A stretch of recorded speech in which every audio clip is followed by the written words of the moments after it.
Hey kids, your favorite classmate here, Eli. And today, I'm going to take you all on an amazing adventure of learning.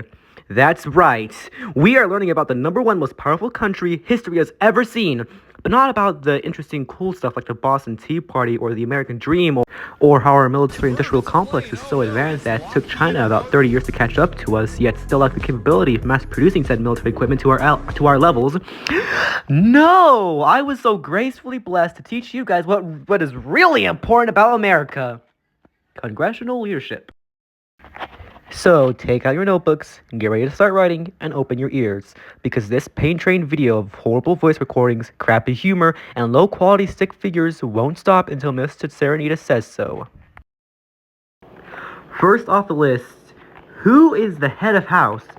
The current head of house is a man by the name of Mike Johnson, which in my opinion is the most fakest name for someone I've ever heard.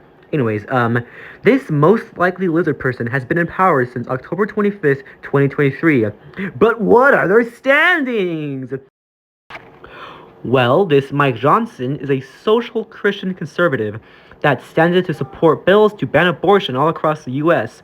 He also chaired the Republican Study Committee and is described as, not in my words, but a hard-right legal warrior by Politico. 55 things you need to know about Mike Johnson. The term hard-right legal warrior really makes him seem like a cool samurai or something, but nope, he's just still a normal reptilian pretending to be a human. Okay, so now that we got Mr. Mike Johnson out of the way, let's get the sub-leaders of the House and Senate. The sub-leaders of the House and Senate are split into two parties, the majority and minority party. Whichever side is the majority and minority party depends on whichever side has their politicians in power. Wow, I said side a lot that sentence, I think. Okay, so for example, right now, the Republicans are the majority party due to Trump holding office for 2025 to 2028, and the Democrats are the minority party. Alright, the current sub-leaders for the majority party are as follows. Steve Scalise from Louisiana, and Tom Emmer from Minnesota. Wow, give these guys a proud start of the plan. Or something like that, okay? And since I just butchered that sentence of give these guys a huge round of applause, let's just get to the minority leaders. The minority leaders are Hakeem Jennifer from New York and Catherine Clark from Massachusetts. Now, after spewing a bunch of this political nonsense, I hear you asking yourself, but Eli, you magnificent intellectual, you have gracefully given us this information of who these people are, but not what their jobs entail. And yes, I heard you thinking that from the future, from behind the screen. I also hear all your other thoughts. Well, don't you worry, little ones. I have the answers to all those questions as well. So let me start off with the head of the house. What does this wacky individual known as Mike Johnson do for his job? Well, he acts as the head of the house of the majority party, speaking for them as a spokesman and a member of Congress. And what about the sub-leaders known as the majority and minority party? What do they do? Well, the majority and minority parties can vote to pass laws. Whether their laws get passed or not heavily depends on if their old man is in power or not. Okay, so now that we got the House and Senate out of the way, sorry guys, I think there's someone at my door. Let me go check.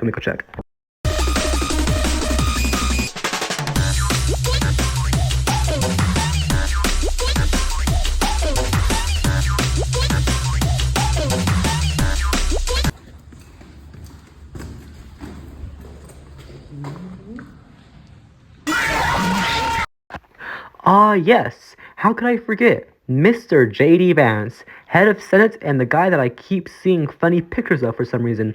No, like, seriously, look at all these pictures I've been passively collecting before this assignment. It's honestly astonishing. Anyways, yeah, the head of Senate is indeed the myth, the man, the legend, J.D. Vance. And since Google just had to keep mentioning it to me every time I try to search up anything about this man, J.D. Vance served in the U.S. Marine Corps for 2003 to 2007 and served in Operation Iraqi Freedom. Now, when was this young, handsome little gentleman appointed head of Senate, you might ask? January 20th of 2025, this year! Mr. Vance here stands for the Republican Party and wants to fight for the average Joe like you and I. He has made it clear that he wants America to go back to its more traditional roots. But what does J.D. Vance stand for other than this? Well, Mr. Vance is very adamant about securing the southern border to Mexico. He's also very clear that he wants to put America first before anything else because, as we all know, America is literally the best country to ever exist. As head of Senate, J.D. Vance acts as the tiebreaker if the little boys and girls at Congress try to pass a law and, it gets tied on. Now, I'm quite sure that my monotone, high-quality yapping session is really causing your Gen Z brains to lose attention. So simply watch this short, funny video to regain attention. You want me to fight the chicken?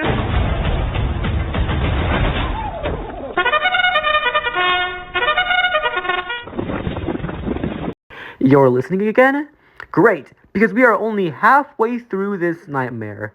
Okay, so I just lied about being halfway through this nightmare because we're thankfully closing it all off with one major closing. What do these wacky goobers have on their agenda while they're in office? What are their goals? Batman! Well, the whole point of the House and Senate is to work together to pass legislations, look through bills before they become laws, and now that the Republican Party is in power, we will certainly be seeing them doing a lot of law passing.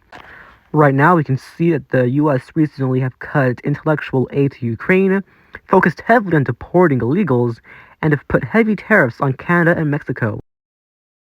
Safe to say, we will be seeing a lot more of an America First right-wing future for the time being. Is this good or bad for the country's future? Will this fix problems for the previous presidency? Will it create new problems? Will Elon Musk finally give me a genetically made cat girl like he promised in 2020? Well, that's for you to decide.